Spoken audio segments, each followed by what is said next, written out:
Hello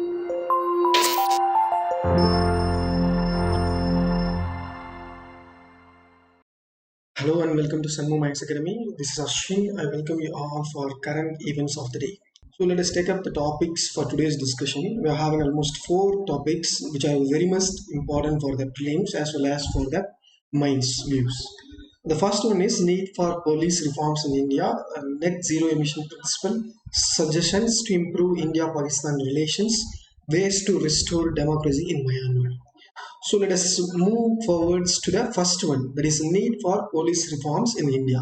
So for police are being and acting as a slave for the bureaucrats and the politicians as per the news. The police reforms require urgent attention. There have been many instances of police politician nexus. So that is what the news says. So police are being and acting as the political nexus. It is not right for the democracy. So we are a democratic country. We are having executive, legislative, and judiciary. So based on which we have classified our political system, and in which we are having different departments. The police is one of the department. So it have to act in an independent manner in a democratic country. So this is what the news explains. The 21st century witnessed many crises. For instance, on the 2007 to 2008, a financial crisis has happened that affected the growth of many economics, not only in India, many economies as affected by the financial crisis. And the recovery process has been very slow. The second one is the most recent impact of the pandemic. It has affected every sphere of human activity. That is also true. Three, the crisis of disinformation and fake news become a big menace in the society. So people still having that vaccine hesitancy, they are not willing to get the vaccines injected in their body because of this menace of fake news and disinformations. All these circumstances expose the fragility of today's party-based democracies. Also, it exposed the inability to manage such problems. However, finding an optimal combination of authoritarian, populist, and democratic trends will not be easy. Recent trends within the country suggest the starting of such problems. So these are all the things which leads to the problems in the democracy. At most, production of democracy is done by the executive, legislative, and judiciary. So bottom line of it is being protected by the police, which controls the enemies of the society, we can say. So what needs to be done? Police reforms by establishing a new police commission will not yield results. So it is not a constitutional body, so it will not be giving much power to the police commission because police commissions cannot change the system that compels police to operate by the politicians, bureaucrats, and others in the authority. So it is an authoritarian society which leads the police to act upon their orders and commands. So we need to think of other alternatives to address the issue. First, nurture courageous police leadership that can stand up for the right policies and punishes officers indulged in wrongdoings. So if a police person is doing a wrong thing, he should be identified and that person should be entitled to the wrongdoings manner. Second, create and execute a national public awareness campaign against the kind of excesses that have been allowed to continue. Creating such a movement and sustaining it will not be easy. But if the system is to be saved, there is a need to consider such real alternatives. Let us take up the next one that is very important. I have been discussing it for the past few weeks because a net zero emission is an important principle that we are following in India. Most of the countries are not following this this Paris agreement. So it creates a disparity between the countries. So they are moving forward to the creation of net zero emission principle. The principle of net zero emission. So we are seeing that climate change is very high. So that only our government is moving towards this net zero emission because there is some disparity in the Paris agreement. That is one point for this change. It needs to be revoked considering the national priorities of developing countries like India. So let us see the background. The Paris Agreement was the first agreement in which we are signed, and we were one of the member in the Paris Agreement to control this excessive pollution things. Explicitly recognized that the peak of emissions will take longer for developing countries. Yes, the peak of these emissions will take a longer time for the developing countries, because developing countries need to be developed so that they will be using much amount of oils. It may be either a petrol or diesel, anything. It is to be achieved in context of sustainable development and efforts to eradicate poverty. So every country will be having this purpose, that is eliminating the poverty and inequality. So to eliminate this, a country needs to be developed, and they have to develop the things needed for its people. So while developing, we will be having this use of petrol and diesels. So this use will be leads to the pollution. It leads to the climate change. Alternatively, we all know that. So this pollution should control the emissions. So emissions should be controlled. There can be pollution, but it should not be higher. So this Paris Agreement fixes a certain percentage of emission control things for each and every country. So it should be lesser for the developed countries, and it can be higher for the developing nations, because they have to develop, they have to produce more, they have to move towards industrialization, so that they need petrol and diesel. So this is what about this Paris Agreement. What are the issues in the Paris Treaty? First one, the Paris Climate Treaty does not consider the equity principle. For example, India annual carbon emission is just 3%, compared with 26 percentage of the United States and 30 percentage for China. So here we can easily note it down, which means India is a developing nation, but still it is having 3 percentage of emission. But the United Nations is a developed country, but it is having the higher percentage of emission, that is 26 percentage. Even though China is also having some 10 percentage higher than our India. According to the United Nations, the richest 1 percentage of global population emits more than 2 times the emission of the bottom 50 percentage. Yet developing countries like India needs to contribute equally in controlling carbon emission. And the next one, the issue. The treaty does not focus on the cause of problem, that is excessive use of energy for high levels of well-being. For instance, it focuses on physical quantities such as emission of carbon dioxide, increase in global temperature, impacts of impacts on nature. So these are the physical things in which this treaty is concentrating, but it not concentrating on the technology transfer and the real solution for the problems. So this is one of the criticism about this Paris Treaty. But the solution require an analysis of drivers. So they are, even though they are giving solutions, these solutions needs at drivers. It should be driven up by these persons who are giving these solutions. Thirdly, the recommendations ignore the costs of the poor.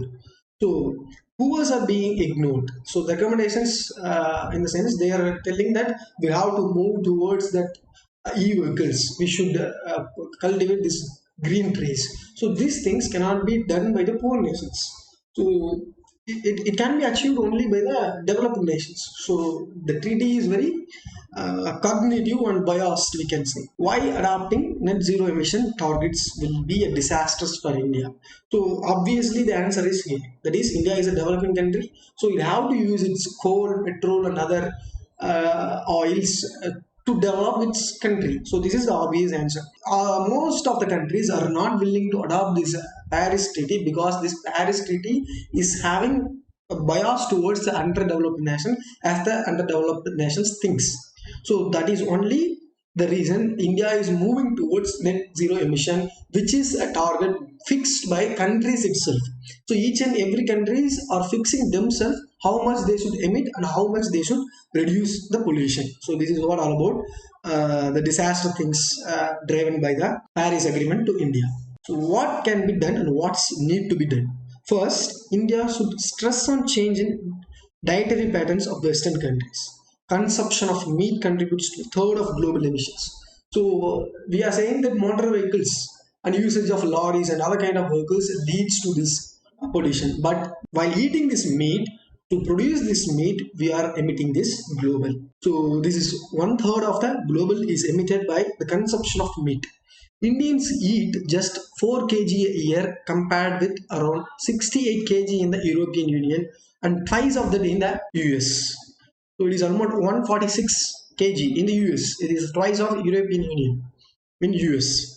Second, India should stress on cutting down the transport emissions because transport emissions account for a quarter of global emissions. For example, transport emissions have surpassed emissions from generation of electricity in the US. Thirdly, India should stress on finding alternatives for coal use. So we are having abundant of coal. So we should move towards production of electronics. So if we can able to move to electronics, we can ultimately reduce this emission. This is the third thing. Need to shift focus on renewable energy and hydrogen as a fuel for electrification. So today we are in our thermal power plants. We are using this hydrogen. We are not using this hydrogens. We are just using the water and we are using the coal. So which are very much avoided. So we are using this. We have to move forward electrification. What changes should be brought to the Paris Treaty? We have discussed so many criticism about this Paris Treaty, so that only many countries moving towards this net zero emissions. So let us see what is the changes need to be done in the Paris Treaty. First, the Paris Agreement should have changes in line with the sustainable development of countries with per capita emission. Per capita in the sense how much an individual emit, how much the individual cost to the emission of the country. So this is what per capita emission. Second, the variable measure should be well-being within the ecological limit. So that each and every country should fix an ecological limit. This emission should be controlled below this ecological limit. Third, international cooperation to facilitate sharing technology of electrical vehicles. So we're having this Motor Vehicle Act. So we are moving towards e-vehicles and battery swap technology. So there are so many technologies that India is moving towards. We are not going to use the vehicles which are more than 15 years old because it is having the ability to pollute the environment. So we are going to curb this we are going to move towards electrical vehicles by curbing these old age vehicles. So previously I have discussed about it. What is old vehicles and how these are being classified and what is the permit is being given and the certificate is given to the specific vehicles. Suggestion to improve India-Pakistan relations. So we are seeing a lot of clashes between India and Pakistan. The political thing is also booming up this India-Pakistan problems. So India and Pakistan have to improve their engagement further if they want to improve bilateral ties. So India and Pakistan have improved their engagement in the recent times, as the news says. For example, India and Pakistan has joined a statement strictly to observe all agreements on a ceasefire. Ceasefire in the sense we are not going to fight. We are not going to see any death of armies. So we are not going to fight in any of this location of line of control. So line of control is there in Pakistan. Line of actual control is in China. So we are having clash between both of the region. So this region is being protected by the Indian government. So permanent Indus Commission meeting on the Indus Water Treaty. So bilateral relations are just booming up between India and Pakistan. Resuming trade with India. Under this, Pakistan allows the import of sugar and cotton from India. So Pakistan is willing to import cotton and sugar from India.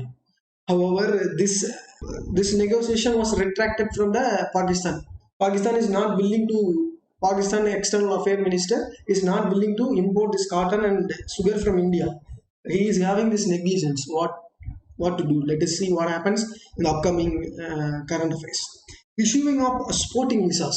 So, if the visa can be given for Indian to move towards Pakistan, in Pakistan, the Pakistan government should also give the visa for Indians. So, likewise, if they give, we can improve this bilateral issue. We can improve this bilateral ties, not the issue. Sorry. U-turn after Pakistan. So they were coming towards the negotiation to solve all the problems, but they retracted. That is why we call it as U-turn.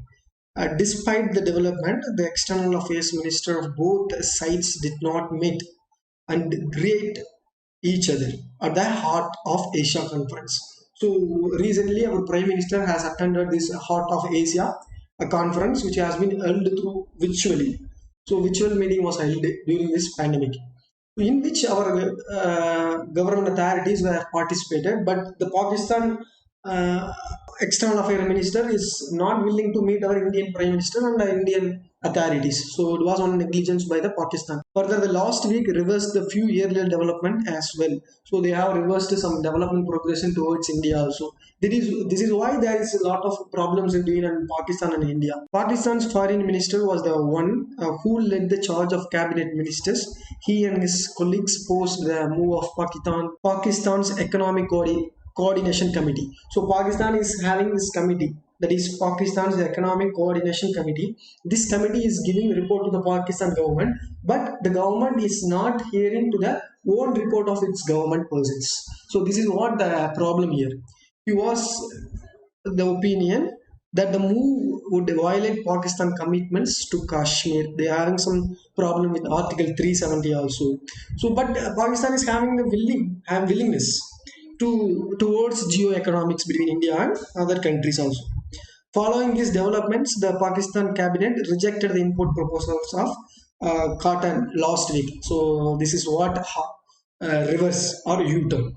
So this is all about. We have yearly discussed about what is Article 370 in a well disciplined manner. Please just have a look on it. Last time in prelims it has not been asked, but in upcoming prelims there is a chance it can be asked because it created a major disparity among the Pakistan and Indian people. Suggestions: Pakistan has to explore options for more ties with India.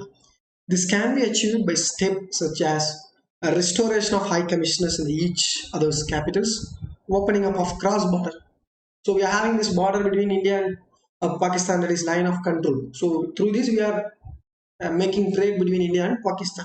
So they have to open up this line of control. Valuable commitments from Pakistan on issues such as cross-border terrorism. Both India and Pakistan have to capitalize on the Nasan re-agreement, but only solution is to improve their engagement further.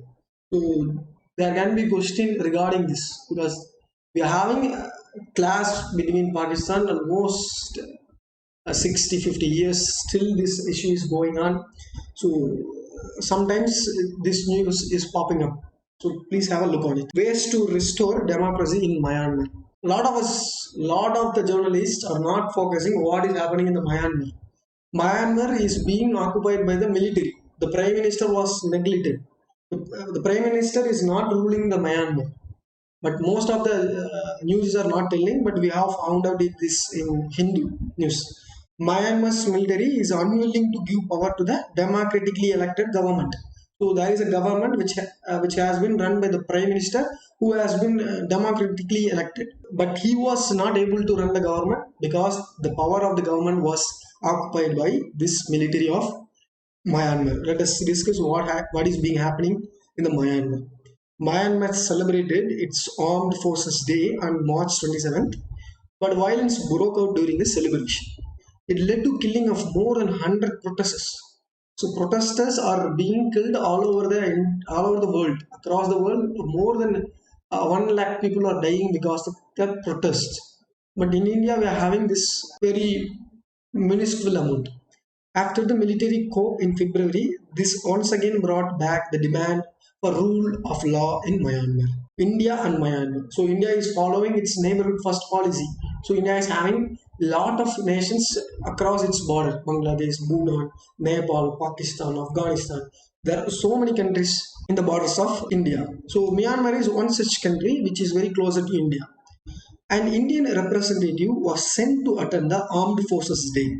Along with India, 7 other countries sent representatives to attend the Armed Forces Day celebration in Naypyidaw. So Naypyidaw is a place which is located in Myanmar, in which our external affairs departmental persons has attended this meeting with 7 other countries members.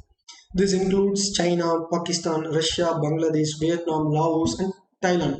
So, what is the problem? Why this problem is not being considered by other countries?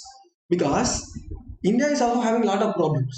India is having a problem with China. India is also having a problem with Pakistan. But these world powerful countries and large countries, the population holding countries, are having some other problems within themselves, so that they are not willing to democratize other countries or other nations.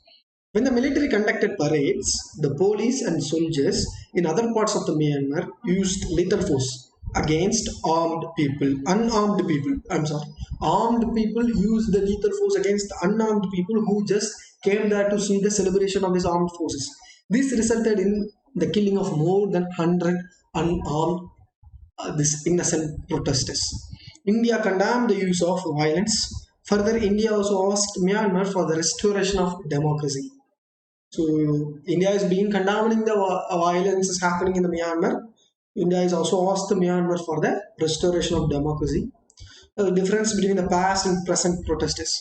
The history of independent Myanmar is a swing between democratic and military rule. Sometimes it happens. Sometimes the government rules the Myanmar. Sometimes the military rules the Myanmar. These things happens alternatively in the Myanmar. The democratic process is not unique. Continuously there is a change.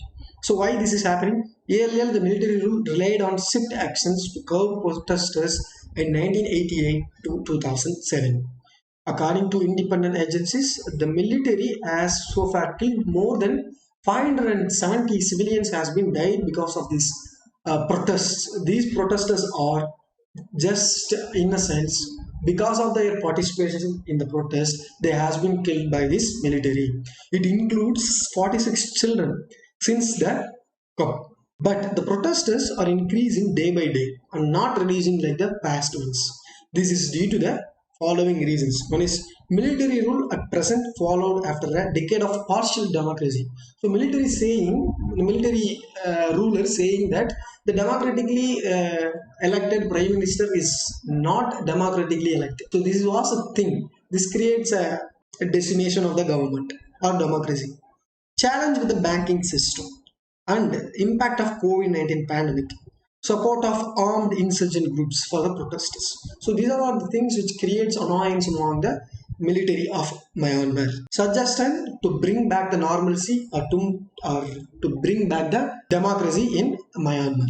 India and China initially remained silent on the court because they themselves having the clash. So how can they use this? How can they come forward to reduce this? This is a question emerges here. However, now their stand is changing as unstable Myanmar is not in the interest of any country. So far, the military generals are willing to give up power. The only way is the involvement of India and China because India and China are the biggest nations in the South Asia. So if they interfere in the problem which is happening in Myanmar, we can easily reduce the problem which is the military occupation of this government of Myanmar and other countries in Asia to put pressure on the military to restore democracy in Myanmar. This is about the Myanmar thing. So with this we wind up. Let us take up the main questions. We are having two questions based on today's current events. I've taken first one that is what is net zero emission and discuss the measures taken up by the government in the recent days. So just write about the critics of Paris Agreement. First of all, give an introduction about what is net zero emission and then start to write the government measures to reduce this emission. And the next one, world democracies are moving towards autocracy. So we are having so many reports autocratic report which has been released by Lancet department which is presented in United States. It has been releasing lot of reports which is regarding India and other countries. So please be focused on daily current affairs. Elucidate the military acquisition of Myanmar government. This is what I have explained very well. What is happening in the Myanmar government? What is the move by the government of India and China to reduce the military rule over the Myanmar and the pressure of regional countries. You have to write about Asia. In Asia, we are having so many South Asian nations. So these South Asian nations have the power to reduce the military actions which is present among the Myanmar people. We are having almost 80 days from today for our 2021 prelims examination. Please be focused on the current affairs because the reason is the questions from current affairs has been opportunities us to score more than 20% of the mark which is needed for the prelims examination. To clear the prelims examination, we need almost 20% of the mark from current affairs. So thank you for watching. Let us meet you on tomorrow's session. With this, we wind up.